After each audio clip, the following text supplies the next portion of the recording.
بسم الله الرحمن الرحيم السلام الله عليكم وصحابتا aan jecelnahay meel kasto dunida aad ka joogtaan waxaan idin leenahay habeen wanaagsan marinimo wanaagsan subaxnimo wanaagsan barqawnimo wanaagsan xilli walba idin tahay ku soo dhawaada ogaal media oo diyaar u ah markasto inuu idin la socodsiiyo isla mar ahaantaan idin soo gudbiyo waxyaabaha ka dahsoon ummadda Soomaaliyeed ogaal maanta wuxuu diyaar u yahay inuu idin wadaago qormo ku saabsan dalka walaalahanay ee Boolma intaas ka hor intaan idin la wadaagin waxaan idin ka codsanaynaa inaad share tiraahdaan subscribe kaba hasi muhiimsanaade muslimiinta Maymar tiradooda iyo sababta ka dambeyso gurmaadkii lagu hayay warbixin dheer ayaan idinkaga diyaarinay oo aan rabnaa idin soo joodino Maymar waa wadan ku yaala koonfur bari Aasiya wuxuuna xuduud la leeyahay Bangladesh, China, Laos iyo Thailand.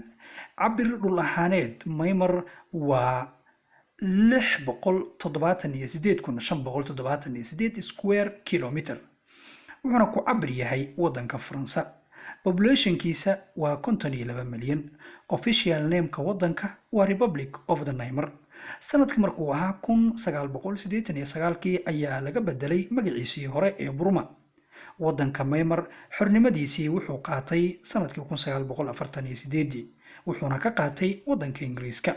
caasimadda wadankaasi waa Naypyidaw halka madaxweynaha uu yahay Hit Kon.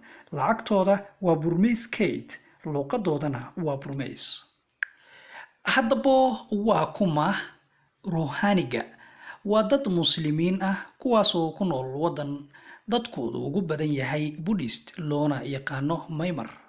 dadka Rohaniga waxaa lagu tilmaamaa inay yihiin dadka ugu badan adduunyada ee loo dhibaateeyay diin ahaan, qowmiyad ahaan iyo siyaasad ahaan. dadka Rohaniga ee ku nool Myanmar tiradoodu waa 1.1 milyan, laakiin tiradooda guud waa 2,229,000. luqadda ay ku hadlaan waa Rohani.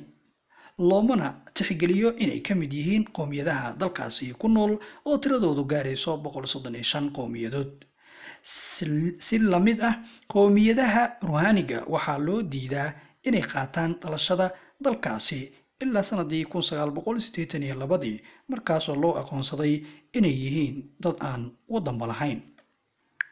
haddaba su'aasha isweydiiska mudan ayaa waxay tahay halkee ayay ka yimaadeen Rohaniga? muslimiinta waxa ay ku nool yihiin meesha hadda loo yaqaano Myanmar ilaa amaba ay ku noolaayeen meesha hadda loo yaqaano Myanmar ilaa qarnigii 12aad taasoo laga soo xigtay taariikhyahano Rohaniga ah. inta lagu guda jiray 124 sano ee Britishku gumaysanayay Myanmar oo u dhaxaysay 1824 ilaa 1948 waxaa jirtay tiro muhaajiriin shaqaale ah kuwaasoo hadda loo yaqaano Myanmar. waxay ka soo hijroodeen India iyo Bangladesh sababtoo ah maamulka Britishka ahaa ee Myanmar xukumayay xilligaasi wuxuu hoos tagayay India. ku noolaa Myanmar gumaystihii ka hor waxaa ka tira batay dadkii u soo haajiray, dadkoodina waxay ku noqdeen amaba dalkoodii ka noqdeen minority. markay xornimada qaateen kadib xukunkii dalka wuxuu gacanta u galay dadkii u soo haajiray dalkaasi, waxayna majority-ga dalkaasi ayaga u noqdeen waxay iska sifeeyeen inay yihiin dadkii dalkan loogu yimid. dowladda markaasi jirtay oo u badnayd Bundista waxay u aragtay sharci darro dadkii dalkani u soo haajiray intuu Britishka gumaysanayay, waxayna u diiday sharcigii muwaadinimada ee wadankaasi.